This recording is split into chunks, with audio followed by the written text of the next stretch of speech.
I think that this fulfills what you were looking for, that you wanted something that really made a statement about the patriotic backwoodsmen, they call them over the mountain men, from Kentucky, and their contribution to establishing that sense of freedom that carried through originally from the Scotch-Irish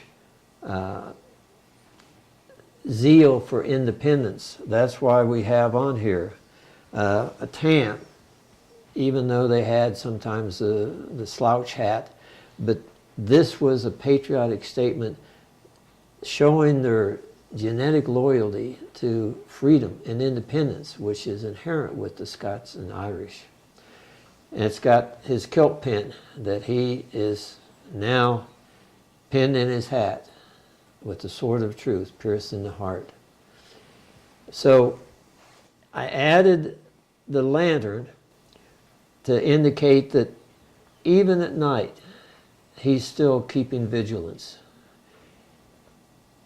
And for your needs, I think that that's going to really be a cool look out there. It's just going to be a very subtle light, not a great big beam.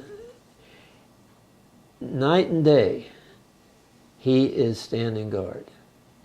And also for a photo opportunity for people that, not so much tourists as it is people that want to identify with what he stands for, what 6 Mile Creek stands for, and this is an image of.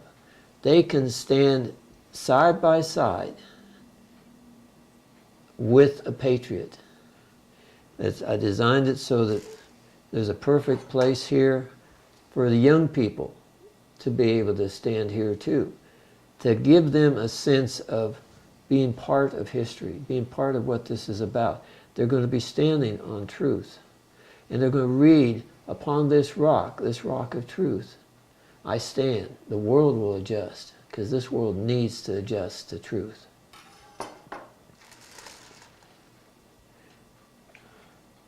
The dedication will be here. These are all the parts we've discussed. These are all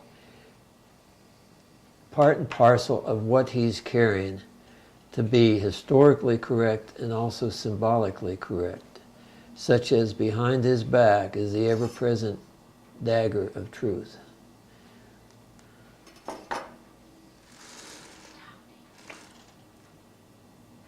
So I hope that it will sincerely fit into exactly what you were looking for to make a statement for 6 Mile Creek.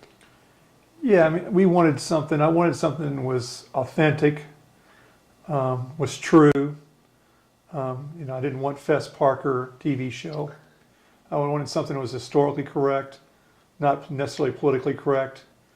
Well, you came to the right person, because I'm historically correct, but not often politically correct. But I wanted this person who was, you know, he became indomitable on the frontier. You know, he would never fail. He was self-righteous. I wanted a person who was on high alert, or at least very attentive to the surroundings. I think we captured all that. But all the other symbolism behind it is amazing. So much here. I wanted something you could spend an hour looking at and not, you know, keep discovering, peeling back more parts of the Patriot soul. That was important to me. And all this symbolism, everything from the heart, you know, and the peace pipe. You know, he means peace first, but if peace doesn't work, there's justice. And those were the things that were really important to me. Obviously, the Kentucky long rifle was very important. It changed the outcome of the war, Revolutionary War. Being from Kentucky, that was important to me. But just the face and everything, the Ulstermen, you know, the Scotch-Irish, these were difficult people.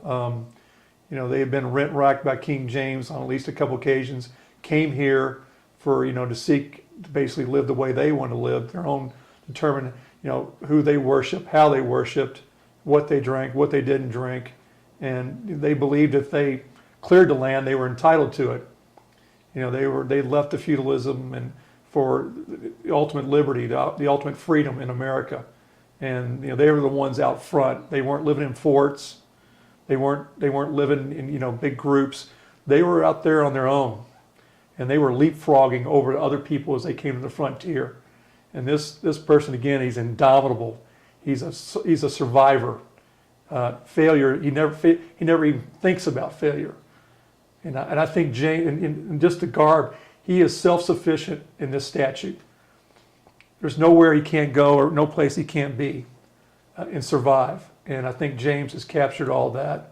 And I think that translates into our brand of being an authentic brand, a real brand. We're not a fake brand.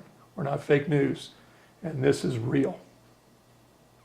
Well, you came to the right man then, I hope, being a bearer of a fine, noble Scottish name of Muir, and to boot, having my relatives involved in the 1790s in the Whiskey Rebellion.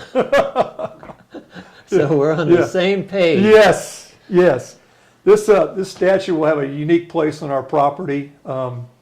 He'll be perched behind our lodge, which is 7 stories, and there's a stone grotto, and behind the grotto is the wildlife management area, which drops down 250 feet.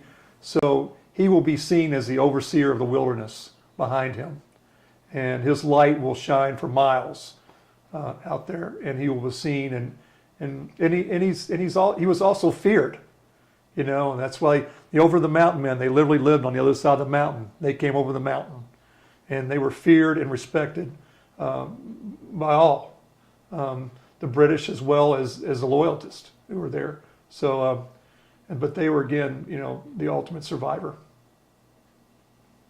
And obviously, one of the things that inspired me was the Battle of Kings Mountain. 900 of these guys came over the mountain, answered the call, of liberty, and fought a battle against 3,000 regulars uphill, and just destroyed a formal British army, and very few were lost. And again, fighting the uphill battle, it was a turning point, of the Revolutionary War. It's ironic that they defeated the king again on King's Mountain. All those things are very symbolic in this person, and I think James has captured all of that. They fought a guerrilla warfare. They were the first guerrilla warfares. They didn't line up. They were the whole American wilderness. His survival skills out there created his indomitable self, and made him a formidable foe for anyone. At the same time, he would take from you and kill you. At the same time, he would ask for forgiveness. And he was always acquiring things, but yet he was very self-sacrificing. He was a very complex patriot. And I think James has captured all of that. That's because I think you're talking about yourself. Thank you, James. Thank you, Damien.